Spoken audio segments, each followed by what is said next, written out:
Hi, it's Nicholas on Film. Been a while. Today I'm reviewing The Other Guys, an 80s action movie spoof made in 2010, starring Will Ferrell and Mark Wahlberg, and directed by Adam McKay. Other actors include Eva Mendes, The Rock, and Samuel L. Jackson, among a giant cast and crew, and a wonderful soundtrack. The movie starts off basically like you're watching a Fast and Furious movie, but a lot funnier, but not too dissimilar. Fast and Furious has a lot of comedy in it too. Um, you don't start with the main characters that you end up following through the movie, so it feels like you're like in a Sam Jackson, The Rock, so it really feels like the Fast and Furious. A lot of crazy action, over the top. It's just barely over the top of Fast and Furious, the recent output, because if you've seen that, in fact, it might even be under the top considering what I saw in the previous one. But yeah, it's got a lot of testosterone, a lot of dudes. I remember thinking that back when it came out and everyone was talking about it. I postponed it, watching it, because I knew I'd like it. I could just tell, and I've been kind of saving it, and it seemed like the right time now, especially that I can do a review of it. But yeah, so they then end up at the police station, and it's there that we get to meet our main characters, the other guys. The original title, the backups. They're like the backup cops. They're like second fiddle to these two action hero types.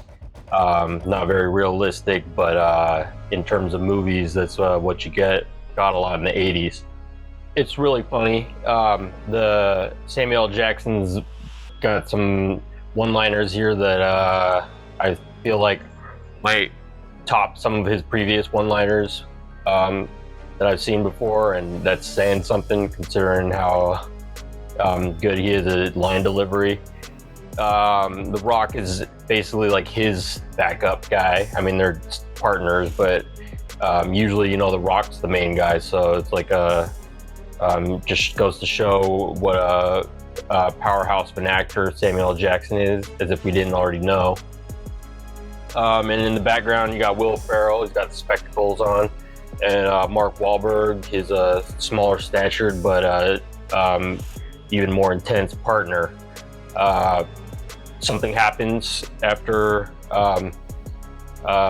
they go on a mission. They're trying to track down these, I don't know, they're not necessarily drug dealers, terrorist type people in New York, I think.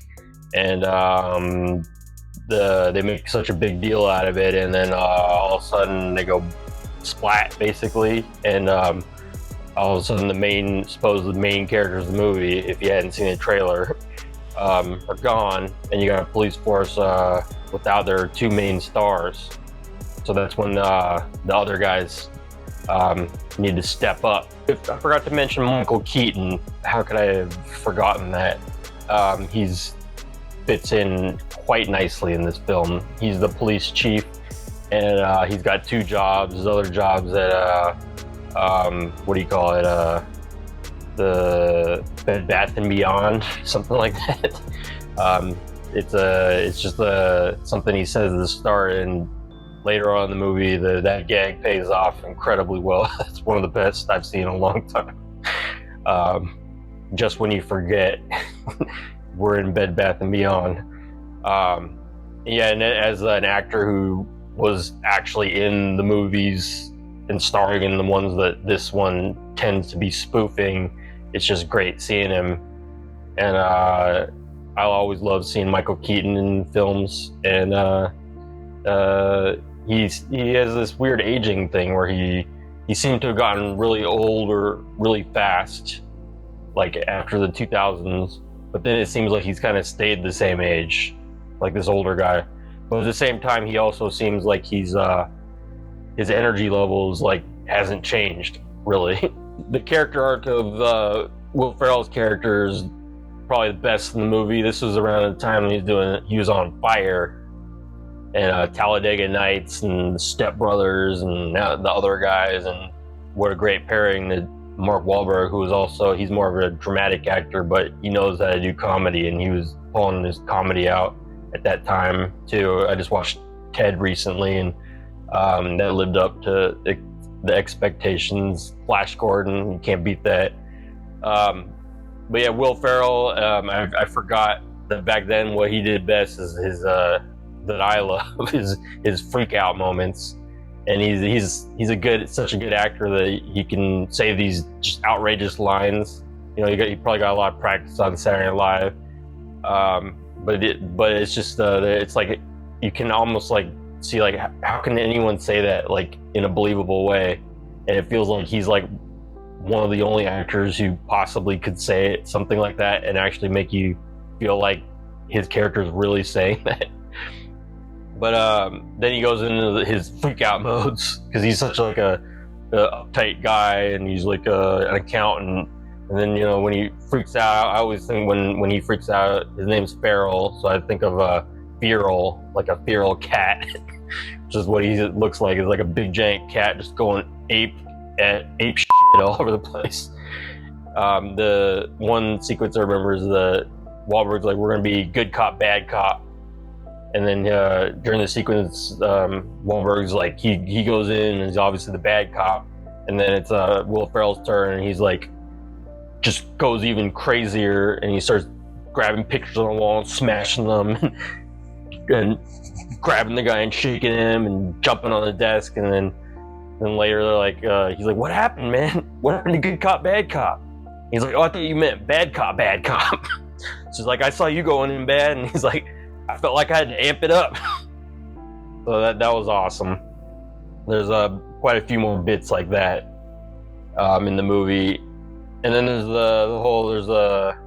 there's flashbacks. He used to be apparently a pimp. He won't admit it, but as he tells the story, it's like he goes all the way up to having like gold teeth and bling necklaces, and it's what basically turned him into like the uptight accountant type he is now. But it's like you see that's why he has these freak out moments, because it's like that old pimp in him is coming out again, and he wants it to go back. He calls him Gator. So earlier I mentioned the Bed Bath & Beyond, something like that bit pays off later in the movie, and it was just like, just when you forget about it, and his character is so like such an intense guy, you know, he's the captain of the police force, so he's just kooky, rambunctious bunch or whatever in like New York City, like downtown. And then all of a sudden he's doing a speech, and he's doing it, he's like at his other job, which is also funny. I just remember he has this joke where he's like, he has to have two jobs because his son, he's putting his son through college to fulfill his dreams as a bisexual musician, something like that.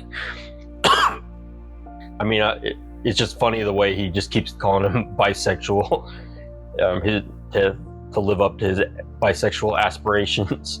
And he's telling it to these like even older guys than he is, and it's like, you know, they're from a different generation. They're just like, I remember the guy just answered like tremendous, like he couldn't even comprehend it, but he just complimenting him. But it's like you can tell that the guy's like can't even conceive of that, doing something like that.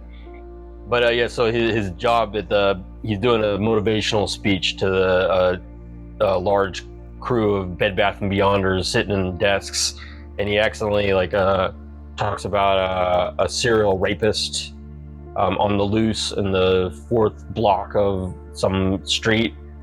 And then he's like, oh wait, that was for my other job, disregard that. He's like, unless you live in the 4th district of this street, then don't disregard it, keep on the lookout. Be safe. And then from there it even builds. It's like, oh, you'd think of this, cut to the next scene, but then he's stocking the shelves, and while he's doing it, the other guys, I think it's them, they see him, they're like, hey Captain, like, oh hey, good to see you. He's like he's wearing his Bed Bath & Beyond outfit. and then they start going deep into like their case, and they found some new breakthrough, and he's giving them advice, and it's just ridiculous because he's like stocking the shelves and he's like dealing with some other employees at the same time, but he's like in full captain mode. It's like he's such a good actor that he makes you forget that he's like managing a Bed Bath & Beyond for that while he's talking about it, like he's in charge of the police station while wearing his like apron and helping older people in the background. So great choice with Michael Keaton there. Then there's I remember they get thrown off the force at one moment, like they screw up or something, and Wahlberg has to be a traffic cop, and turns out he actually really enjoys that, and it's like that's his block, and he's in charge, and his other traffic buddies or cops are just as dedicated as he is, and he loves that. And so like then the main thread of the movie is pulling them back in. They find out more information, even though they're like suspended or whatever. It's like, well, you gotta fulfill the mission. So it's like, but he doesn't want to, because he found out that even though he unwillingly went there, that this traffic gig is like hard to let go, because he's out there dancing and twirling around and guiding the cars, and it's like at the start of the movie, it's like he wants to be this real like bulldog cop, and it's like, and then he's like devastated when he's demoted to a traffic cop. But then when he has to leave the traffic cop, it's like he's devastated that he has to leave that block, because he becomes attached to it. I guess he's just a guy who gets attached to things. So the finale of the movie, it leads up to this big sequence where they storm into a meeting, and they're finally gonna like capture the bad guys that got the goods on them. And then they realize at the meeting that the bad guys are conducting a meeting of the meeting towards like the entire police force. So they're like trying to like seduce them somehow into their underworld. And then they've got them pretty much convinced. So it's like they're unaware of all the information that the other guys have dug up. So it's just like this kind of battle of wills, and it turns into this great shootout sequence.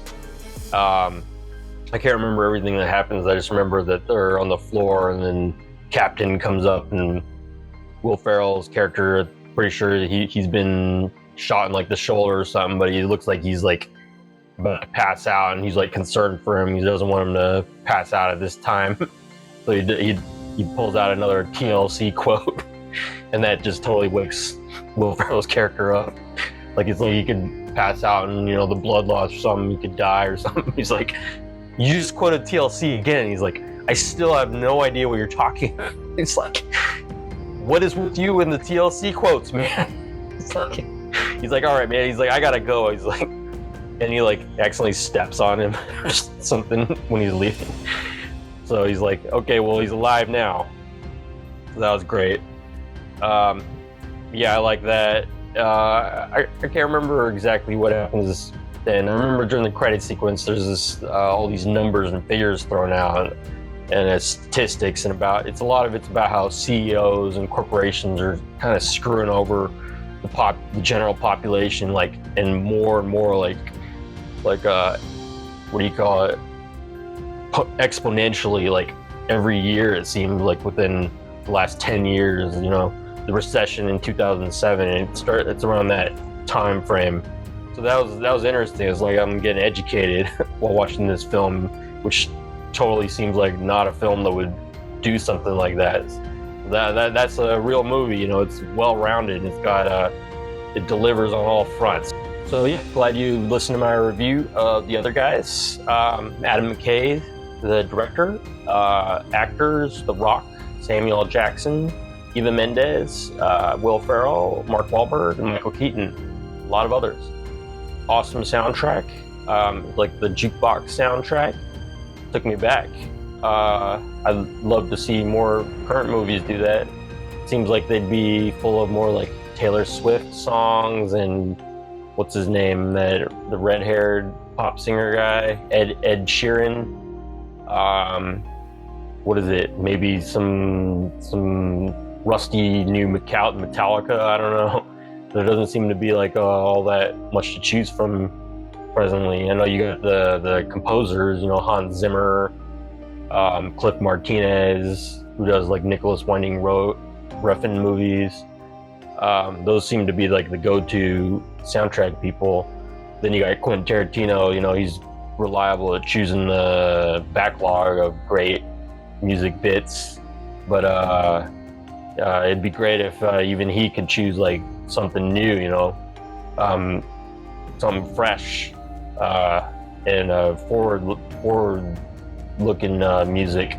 So let's hope that not just filmmakers and the writers get together, but the musicians too, the bands, the pop singers, and the showmen, get them back in order, behaving and up on stage and delivering great products. Like maybe it's the MP3 generation or something. All that digital stuff, it's lowered the bar, so they can get it on vinyl, CDs, whatever. I don't know, something that you can put in your hands. That's where the quality level gets raised. But anyway, so that's my review of the other guys. So this was Nicholas on Film, and until next time, over and out.